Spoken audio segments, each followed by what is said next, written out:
Okay, ladies and gentlemen, welcome to another podcast by your host, Joe Oriani.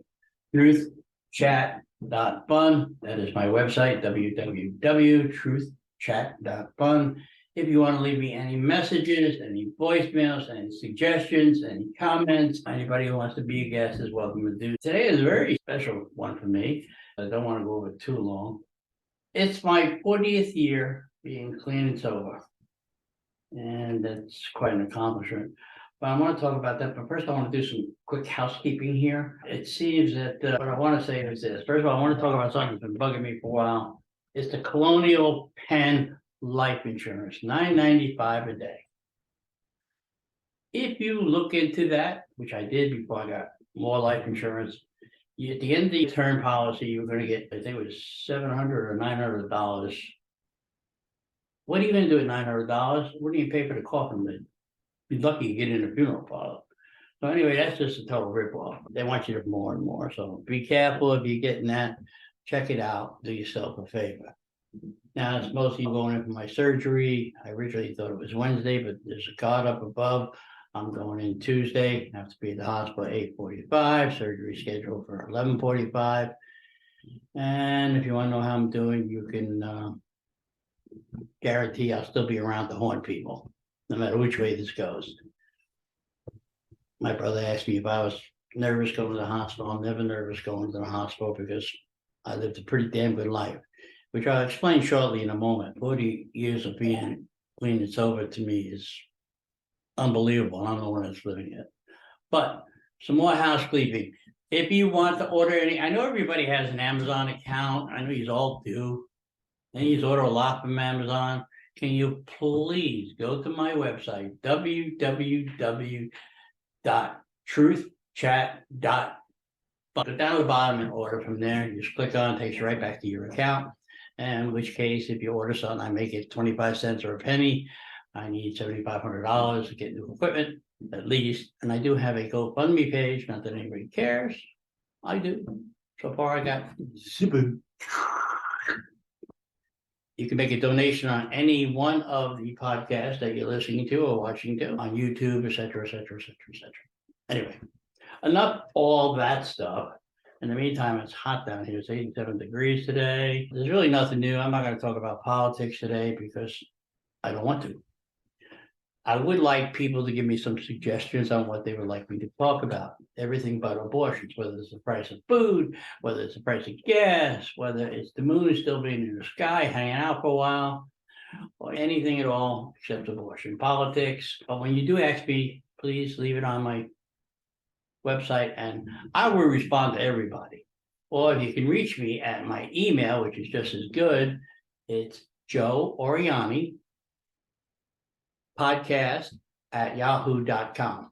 And again, I do respond to everybody.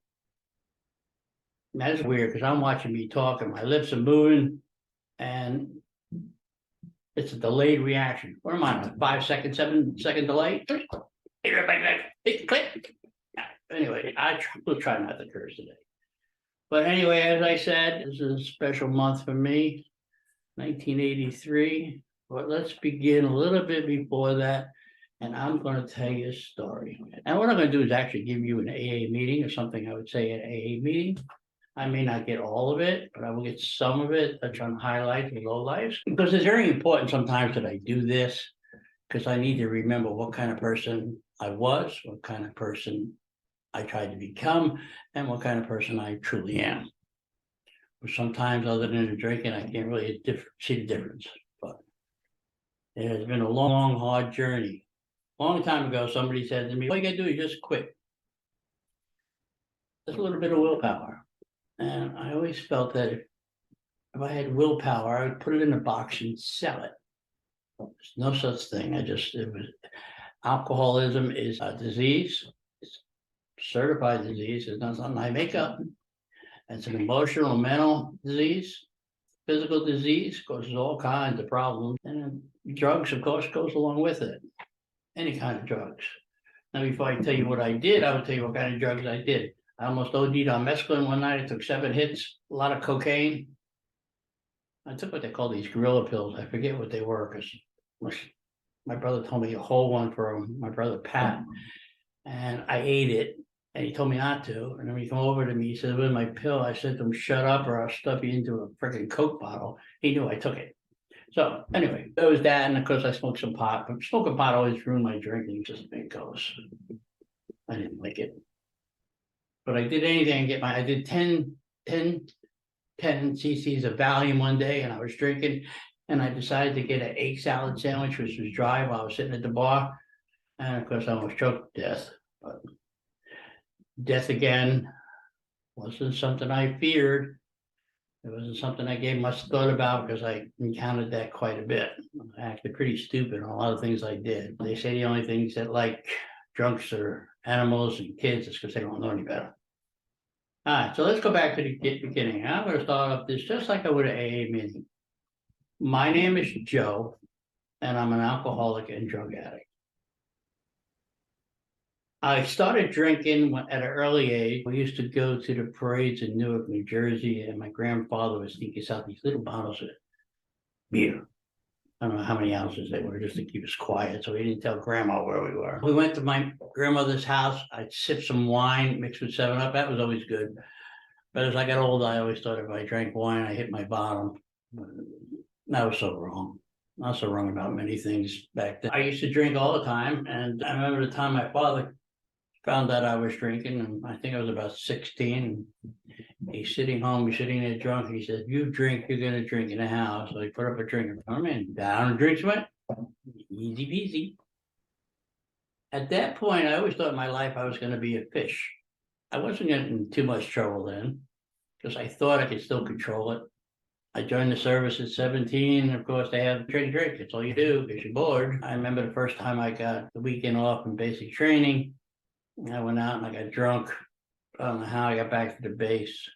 The next night I had guard duty, and I think I fell asleep, and people were pretty pissed off. Yeah, you'll get over it. I always think that at some point in my life, I decided or thought that I didn't trust other people. I didn't like other people. I treated people like a paper cup. I would squish it up and throw it away. No such thing as friends unless you were drinking. I was stationed in Fort Rucker, Alabama. I'll never forget this. And everything I'm about to tell you is the truth, nothing but the truth to help me God, because I have no reason to lie, because I'm talking to myself, and myself knows when I'm lying. I was stationed in Fort Rucker, Alabama. I was studying to be something to do with flying helicopters or aviation or something. I was failing anyway. And we had an NCO club, or EM club. We went over there to drink, and it was a big field. And on the other side of the field was the barracks. So I'm sitting down, we go in. They had tequila, 10 cents a shot. It was happy hour. So I had $4, so I ordered 40 shots. And I got 40 shots on the table, mind you. And I'm drinking, and I'm watching my friends who were from down the south. Some of them were Mexicans, and they kept getting up and they're staggering. I'm like, what is wrong with you people? I thought you like this stuff. They just kept staring. I wonder how drunk they got. It seems that all of a sudden when I got up, I don't remember anything, but I was told I crawled across that field, somehow got to the barracks.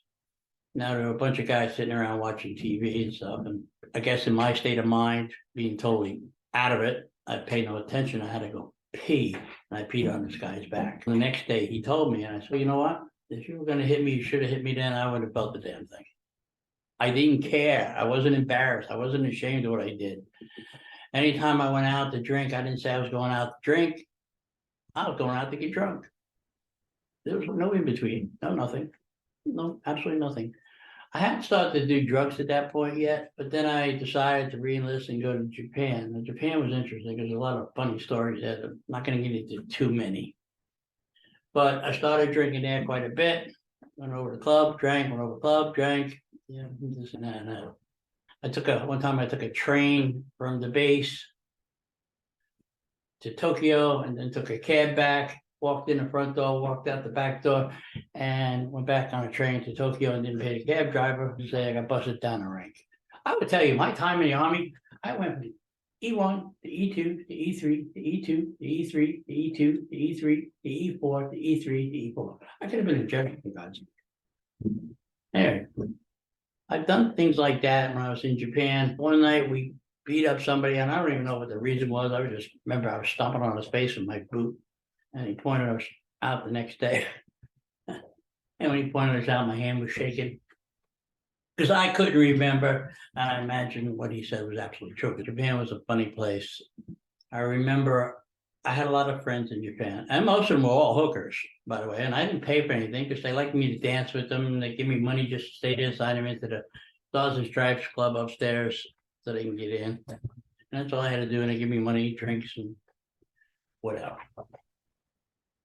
I had met one lady, young lady, and I call them lady because they were my friends. They treated me with respect, and I treated them with respect. And she owned a bar further up north, Tokyo. So she said to me, it was a Sunday night. She said, Joe, come on up. Okay, it's going to be a fun night. Get all the way up there, and I remember everybody there was Japanese, and they're all buying this American asshole some drinks. And every time somebody buy me a drink, I go, "Kompai." We drink it sake. I must have kompai myself to death. All I remember about that particular night is she told me I had to go back to the base. And I remember saying, I don't want to go back. I don't want to go back. And I remember leaning forward towards her like that. And that's all I remember. My blackout happened at that point. It seems the Japanese police got a call that sometime later somebody was walking around or on their hands and knees or something in a cow pasture. And when the Japanese police arrived, they said to me, "What are you doing?" I said, "I'm looking for a cow. What do you think I'm doing?" Needless to say, I got put in the Japanese jail, and then I got transferred down to the MPs, and the MPs brought me back to base. The joke was, what are you gonna do? What were you gonna do, Joe, when you found them cows? Yeah, got no idea. Sorry. Yeah, of course I got busted for that, but that was my life. Jumped out of a second story window there because the guys were going to leave me because I was too drunk and I landed on top of the freaking car. Didn't break nothing because I was too drunk to break anything. Never caught a cold when I was drinking either. Anyway, I had gotten involved with some bad people when I was in Japan. They were the kind of people that would cut off your finger if you did something wrong or you had to feel sorry. Seeing the movies was absolutely true. These people would cut your throat out and think nothing of it. And I got involved with them doing certain things that I shouldn't have done. They were talking to me about buying weapons, but I couldn't. I had access to nothing. I just pretended to be a big shot. And I knew at one point that I had to get the hell out of there. But I knew I couldn't think of the safest place on earth where I can go to. So the safest place on earth for me to go to, and my logic is really screwed up here, was Vietnam. So I volunteered to go to Vietnam. 1 year, 3 days, and I don't know, about 30 minutes. It was living hell. I'm not going to tell you what I did, but I will tell you some of the things I did when I was drinking. We had the town that was on limits to 8 o'clock. I won't tell you about some of my other exploits there because I don't want to embarrass anybody, especially myself. Because there was one woman there who just absolutely kept pulling me over, and she didn't. She was definitely, she just wanted to have sex all the time. And one time I tripped over a motorcycle because I was drunk. I had a cast on, I didn't get no medals for that one. Apparently, I got the Army Commendation Medal when I was in Vietnam, and I don't know why. I'm not 100% sure. Another time I took this roof down, going back to base. I had to get back, get some sleep. And some idiot, Viet Cong, took a shot at me. And I wasn't happy about it, and I had a drink in my hand. So I started chasing the guy down the alley. Yeah, two things wrong with that. One, I was chasing him down an alley. Two, I didn't have a gun. I left it back at the base. They kept it locked up. And three, I was really pissed that I spilled my drink. More than anything, that really pissed me off. So that was another stupid thing that I did. And I remember that. I remember going along the roads, they say you don't stop and eat the sandwiches there or any place else off base. I remember having a sandwich that tasted like a Subway. It was really good. I said to the guy, "What is it?" Apparently it was dog meat. I had a second one. I was hungry. Yeah. Then I started to get into drugs. I met people who were, I had a little refrigerator in my barracks when I was there, and I would sell beer at them, try to make some extra money. And if they wanted to keep the beer cold, there was a certain cost to it. And I started doing drugs. I started doing cocaine. It was like sitting in a chapel doing cocaine, and getting up on the thing, and there's nobody there, and you're preaching to yourself, thinking God's there with. Going over to the medics at midnight, totally beat red. And they say, "Oh my God, you got sunburn." And I would say, "Doc, this just happened in the last 10 minutes. Apparently, I had no idea what alcohol poisoning was. Didn't find out till later. I started doing that. All the friends I made were all into coke and drinking, and it was one big party time when we weren't working. When we were working, we took it serious because our lives were on the line. We did our best under the circumstances. And not that it mattered. I'll tell you some story. One time when I first got there, I was in a club, they had a club on the base, and we heard incoming mortars. So everybody, and Miller Lite, I will never drink that again, even when I drank.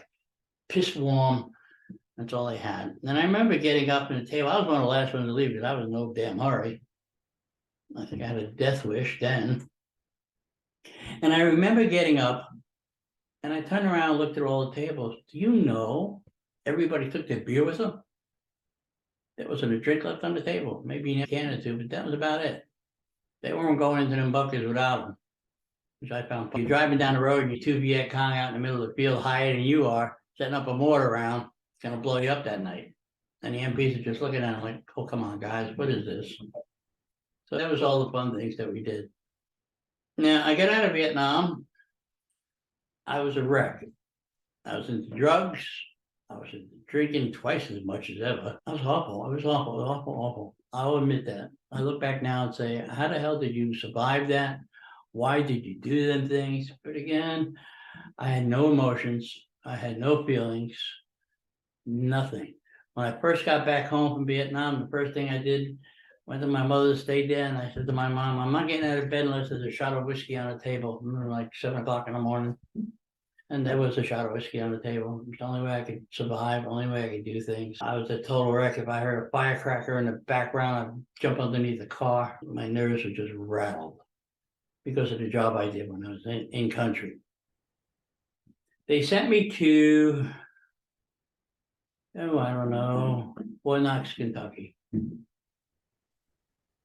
And when I was at Fort Knox, Kentucky, it was a dry county. So we used to have to hitch a ride to go up to the nearest bar. One night in particular, me and my friend, we hitch a ride up to the bar, we go to the bar, we get drunk. And we're coming back and we hitch a ride coming back. I should have realized there were 4 guys in the car. Common sense, if you had any. One guy says, "Okay, you get in the front in the middle," which I did. The other guy, my friend, got in the back in the middle.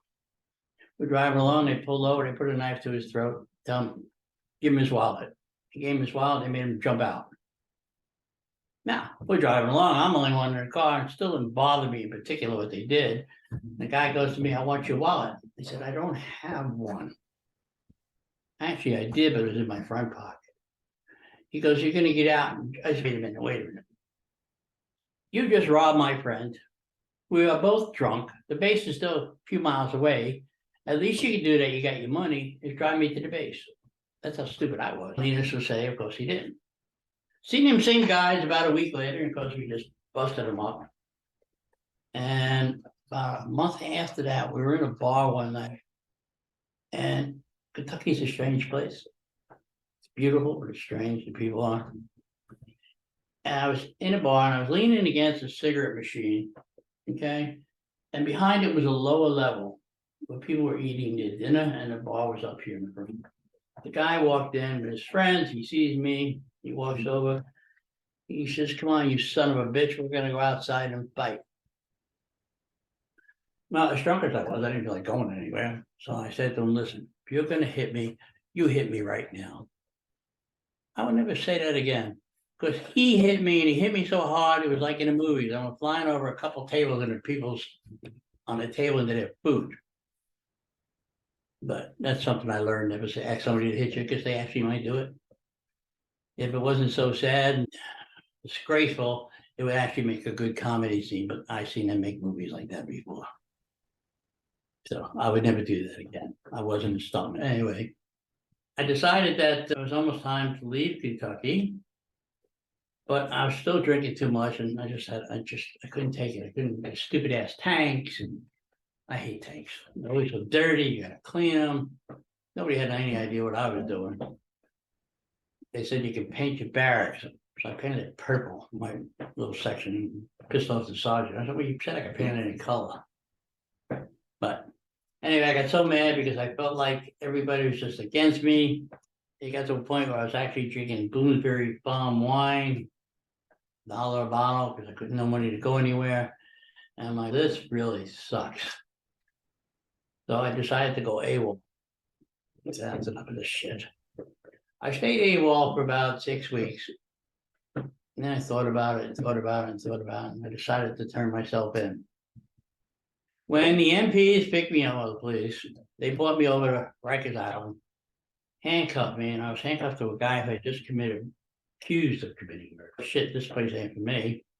So they decided to go ahead and put me into a halfway house in Paterson, New Jersey, Mount Carmel Hill, it's called.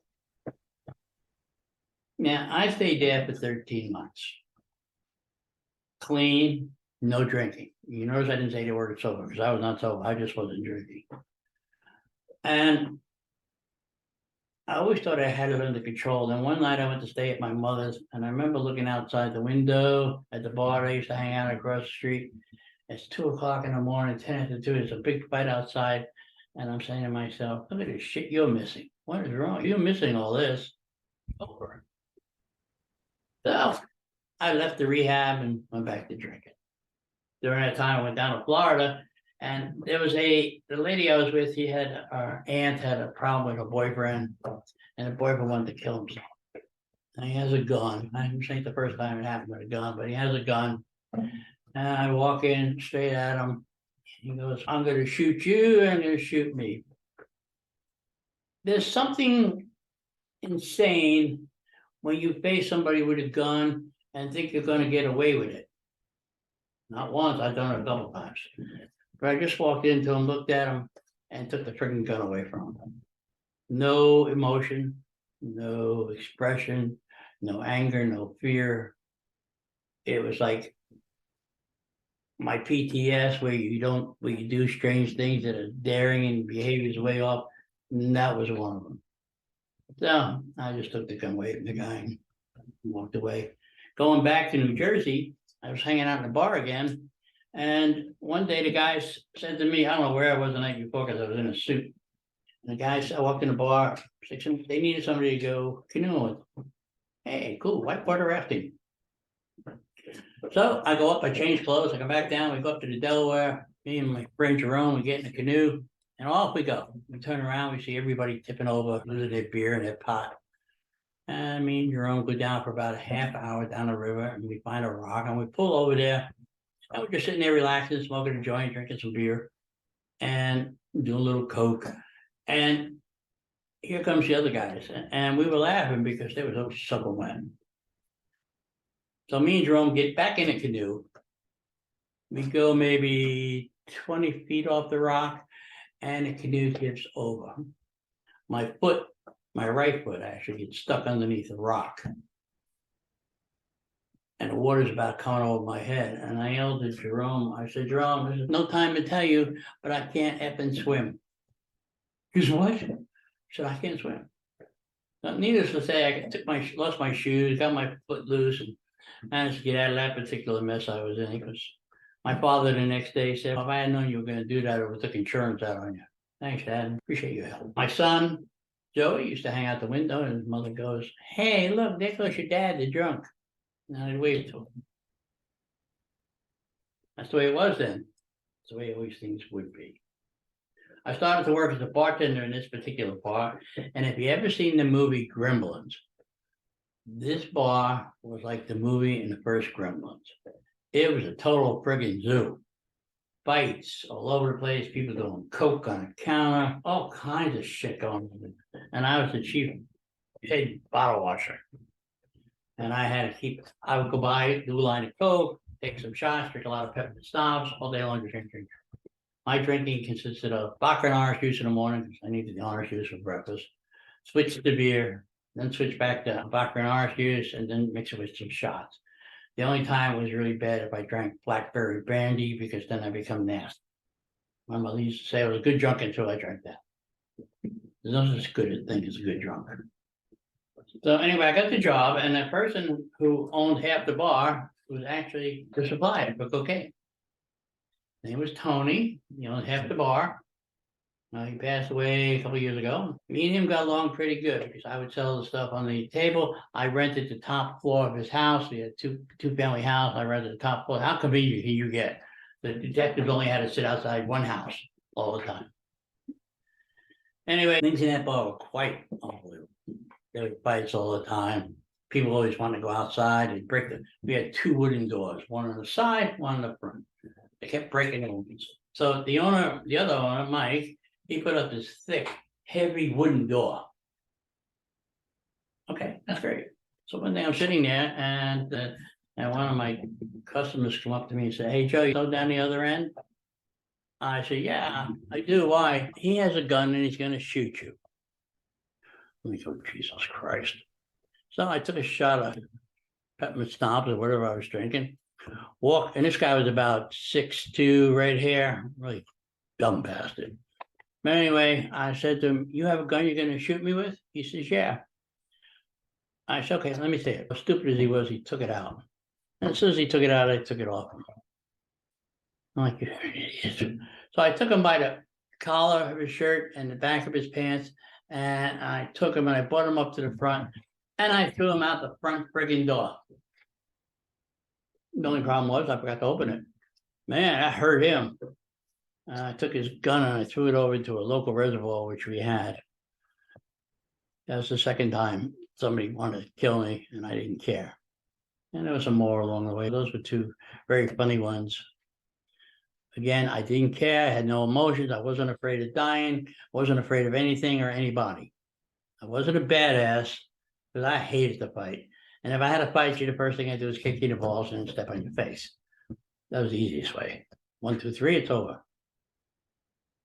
And I didn't fight fair. My brother Pat, one time, and he was bigger than I was. Me and him, one time I flipped him over my side. So one day he's getting on my nerves. My mother and father had gone away, and I was watching the house.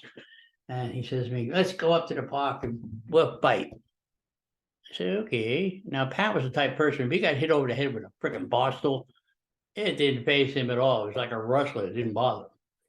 So I said to him, let's make sure we do it fair. Nobody starts punching until we're ready. He said, yeah, no sucker punches. So we got up there, and I guess I was still drunk as normal. He threw the first punch without me even knowing it was coming. He hit me, but I didn't go down. And I could see the surprise in his eyes. I got on top of him, started beating the shit out of him, and finally he said, enough is enough is enough. And he said, nobody ever got up from a punch that he threw. Here you go, lucky me. And that was the end of that. The tension was gone, everybody was fine, until he stole some of my checks for his drugs, because he was a drug addict. And, unfortunately, he died from AIDS, along with my sister. Along with my nephew committed suicide. My son died from Huntington. So, all these deaths go a long way. Very sad, but life goes on, as I just told somebody 10 minutes ago. I think about the people I lost. But anyway, that's when I didn't have feelings, I didn't care. So I decided at one point to meet my wife. She came in a bar one day and she was dating my brother, Pat. At the time, she looked pretty good and I was pretty horny. So I had a joint and she liked to smoke pot. And I said to her, listen, where's Pat? I don't know. He's supposed to meet me here, but he's running late. And I was closing the bar up. I said, you know what? You can come up to my place and we can smoke the joint and whatever. One thing led to another. Next thing you know, I'm marrying her. My mother did not go to that wedding, which is probably good because they had so much coke at that wedding. It was unbelievable. Because the guy who was my coke dealer and friend is my best man. You can see a picture of me looking stoned to the max. There was coke all over the place. I go in the kitchen, have some, come back out. Go in the kitchen, have Jesus. And cocaine did not keep me from sleeping because when I want to go to sleep, I went to sleep. No matter what kind of pills I took. That's the night. A couple of nights later, I took 7 hits of mescaline. Guy kept saying, are you a cop? Nope. Why you keep coming up here? Nope, not a cop, just my drugs. And I remember yelling, my wife, ex-wife at the time, she kept, her and a friend had to walk me up and down because I was yelling, according to them, help me, please help me, because I was coming in and out of it. I was OD and that's what they did. So I didn't have to go to the police or the hospital.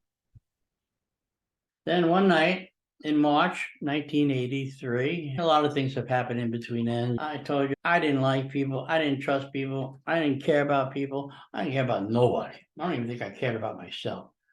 I hated everything, everyone. It's everybody's fault. God abandoned me. All this bullshit that you go through, self-pity. I decided it was March of 83. I don't remember the exact date. It'd be a third, fourth, somewhere around there. A week before, let me get back to that. A week before, I was walking in Hoboken, New Jersey, and I was high and drunk. And I remember seeing my grandmother, God rest her soul. She was a devout Catholic. Now, I was a Catholic, but not a devout Catholic. You know? And I remember her saying to me, I'm saying a novena for you. Now, people who don't know what a novena is 9 days of prayer for the helpless. She did it to St. Jude, who's a patron saint of the helpless or hopeless. Ah, that's good, Gramps. Keep praying, I need it. On the 9th day, I was sitting home with my ex-wife. We got into a fight. I remember I was drinking 16-ounce cans of beer and drinking blackberry brandy, which really was a good mixture.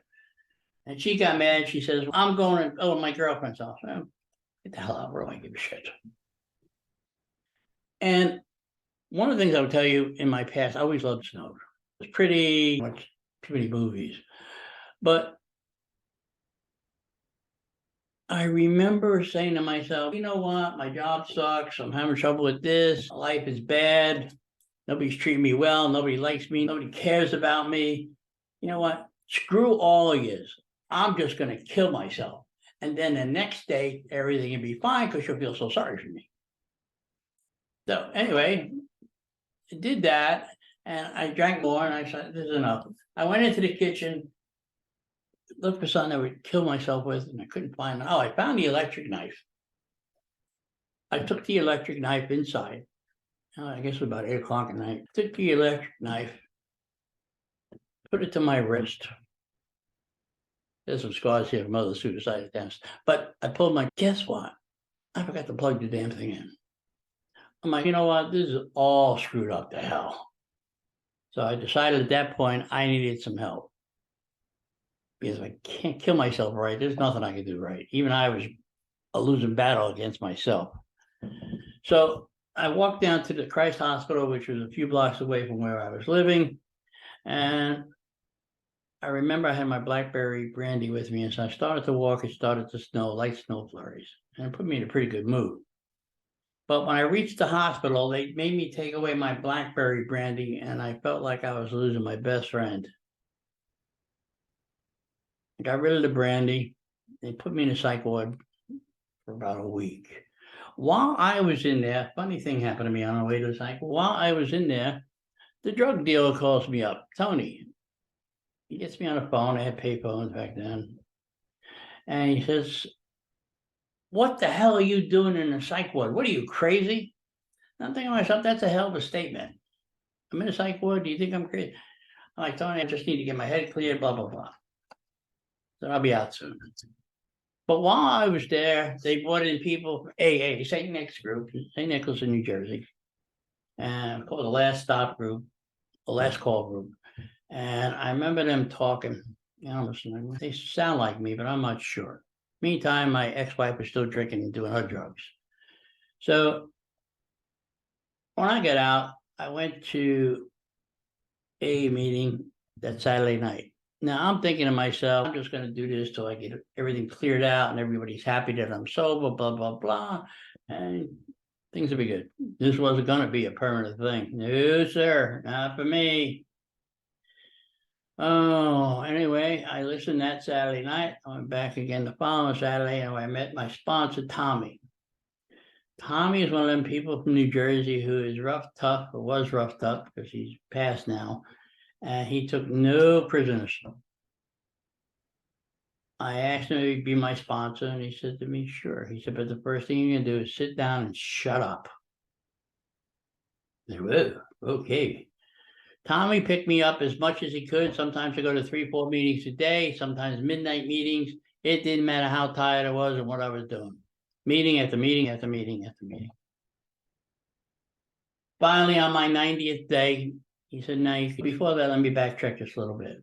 I was going to these meetings, and after a month, because they come up to my house after the meeting, we have coffee. And my ex-wife would walk out, look at him, shake the head, pretend she was smart, and light up a joint. After a month of that, she decided to go. And to her credit, it took. But my 90-day meeting, I never forget, my mother attended, and she was mad because I called her a control freak or something like that. Because anytime we did something bad in our house, she'd wait till my father get drunk and tell him, knowing what the results would be. Hands over the fire, beating that you wouldn't forget, all kinds of good stuff. Because I'll never forget the time. He always put your hands over the jets if you thought you lied, and that frickin' burnt. And if you didn't lie, you better lie to tell the truth. You caught in a no-win situation. And I was the last kid he ever beat. It's very simple, losing $20 and telling him the wind blew it when it actually fell out of my pants when I went to the bathroom, came back. He beat me so bad I couldn't go to school for days. But that being said, that's what they would call that child abuse now. Back then they called it normal because I'm not the only one with those issues. And issues they were, especially when I became 17, I had to get away. I thought the grass was green on the other side, and it wasn't, not by much. So anyway, on my meeting, my mother was there. She got mad because I said something about her, and she was all upset. But that's just the way it goes. I wanted to be honest. And I started to go in there. I started to feel better. I remember Tommy telling me, you have to believe in a higher power. I said, bullshit. I said, there's no such thing as God, and if there is, he left me a long time ago. So what he made me do, he said, you see that chair over there? And, yeah, what about it, Tommy? He said, pretend that's your higher power. Are you crazy? He said, just do it. And after a while, I understood the process. So I believe in a higher power more than I did a God, which is actually the same, I guess, in the long run. I went to big book meetings. I learned all the steps. I practiced all the steps. Things went very well. I remember, I think it was my 5th year. We went down to Perth Amboy, New Jersey to speak. Now I haven't spoken in front of large groups. I speak in front of small groups. And I looked outside and there was this maybe 5 rows filling up with people. And then there was a curtain. And I said, Tommy, I don't want to speak. There's too many people out there. He goes, oh, come on, Joe. He said, that ain't that many. It'd be good for you. Fine. Now, while you're waiting to be called, you're usually sitting in the back listening to the other speaker. My name was called. I come out, and apparently they pulled the curtain back, and this place had over 1,000 people in it. I almost had a damn heart attack. So I was not a public speaker per se. I was very nervous about talking to people, but it just came out. It's probably one of my better ones. But as I got along a little bit, I learned to speak better. I learned to talk about my feelings. I learned to talk about how things were. I learned how to respect myself more than anybody else, because that was the most important thing. You know, they say if you don't like yourself, you don't like nobody. That is honest truth. AA has been good to me. I don't do any drinking, I don't do any drugs, I'm not tempted. There are days though, some days are harder than others, like today, people think, well, you've been sober now for 40 years. How hard can it be to say no? It's a struggle every damn day. And just so you know, most recovering alcoholics do not get drunk at Christmas and New Year's, especially if they've been in a program a year or two. It's usually in March. You'll find out the psych wards are filled up because we try so hard and so aware of our surroundings and what we're doing during the holiday months that it's after that we let go and just give up and not pay no attention. Well, I made it through the holidays. I can have one drink, but one drink would kill me. At one point during, of course, my drinking career life, I suffered from alcohol poisoning. I was able to turn purple at spur of the moment. Nobody knew what that was, even local doctors. It took a long time for them to diagnose that. I could have died again. Hey, turn your purple spot. Look at this trick. Boom. My face lights up. It was quite an interesting life. So I always think I lived 3 lives. One as a younger person in a bad environment. 2 as an alcoholic and drug addict. And 3 as what I hope is truly myself. I learned lessons from it, but I learned that I am not a people pleaser. I don't do things because people want me to or beg me to or try to bully me into it. No, I am not a people pleaser. I do what I'm comfortable with and I do what I want to do. Nobody can make me feel like I have to do something. And nobody can make me feel like, oh, if you don't do that, I'm going to feel so bad today. Tough shit. My sobriety is more important to me than any friend, any wife, any kids, anything. Because without that, I'd be dead. I know myself, if I took a drink today, I would totally kill myself. It would be awful because I wouldn't stop. First of all, now I could afford it, the price of that crap. In 1998, I quit smoking. On top of it, it was probably a little harder too. So it made my life good. But in the last 40 years, it is ups and downs, that's triumphs. Some things I can control, some things I can't. I say the serenity prayer a lot. God grant me the serenity, accept the things I cannot change, the courage to change the things I can, and the wisdom to know the difference. Now, I get very hyper, and then I have to take a deep breath and remember where I come from. I cannot allow my emotions to go absolutely crazy. But they do go a little crazy. I am human after all. But being sober, I thought I could never be around people who didn't drink. I'm like, what the hell fun is that? I used to remember saying, if you don't drink, I don't trust you. But I have learned there's a world beyond living high and doing drugs. All the friends who were going to piss on my grave are all dead. There's nobody left. Stand in line. I called somebody the other day. Half of them went to jail. A lot of them died of AIDS, and a lot of them just died. Alcohol poisoning, living on the streets, etc., etc., etc. There's still a couple around that are still kicking, but barely. Those are the ones who had enough sense to stop. Just 2 or 3 that I know. But as a drug addict and alcoholic, we have bad habits. We don't just do something simple. When we do it, we jump all in, heads in, and we don't care. On top of that, the PTSD didn't help. I'm still being treated for that. And they say you do activities that you just, no common sense. And I like to think I have some common sense. I have sponsored some people over the years that were doing well. I have lost track of them since I moved around quite a bit. Sponsoring people, it's good if they listen. They don't listen. You know, you gotta what's more important, your sobriety or their sobriety. And sometimes it doesn't help. You talk to people who have issues, they just don't want to hear it. You know what? If you don't want to hear it, I can't help you.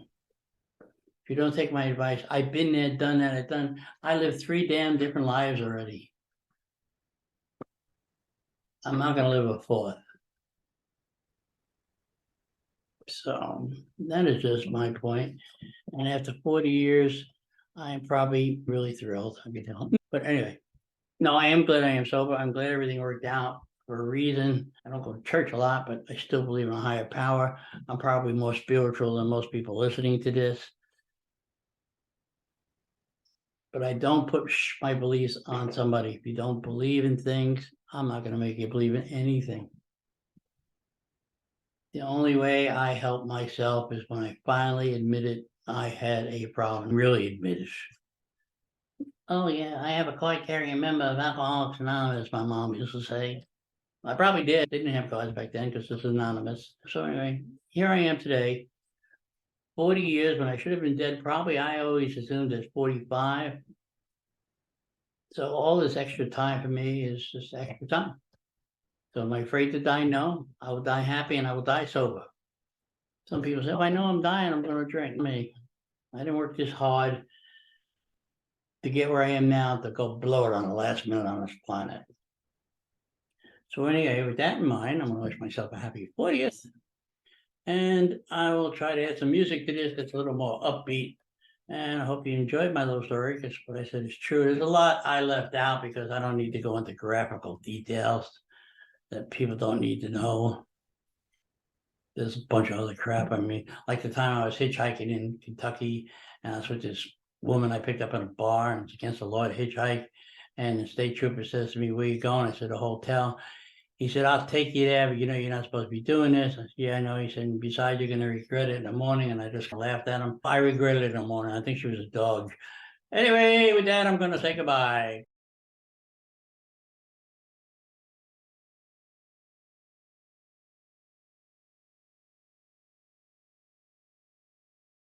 Oh, when the saints go marching in. Oh, when the saints go marching in. Oh, when the saints go marching in. Oh, Lord, I want to be in that number. When the saints go marching in. And when the sun begins to shine, and when the sun begins to shine, oh Lord, I want to be in that number. When the sun begins to shine, and when the moon turns red with blood, and when the moon turns red with blood, oh Lord, I want to be in that number. Oh, when the moon turns red with blood. Some say this world of trouble is the only one we need. But I'm waiting for that morning when the new world is revealed. Oh, when the new world is revealed.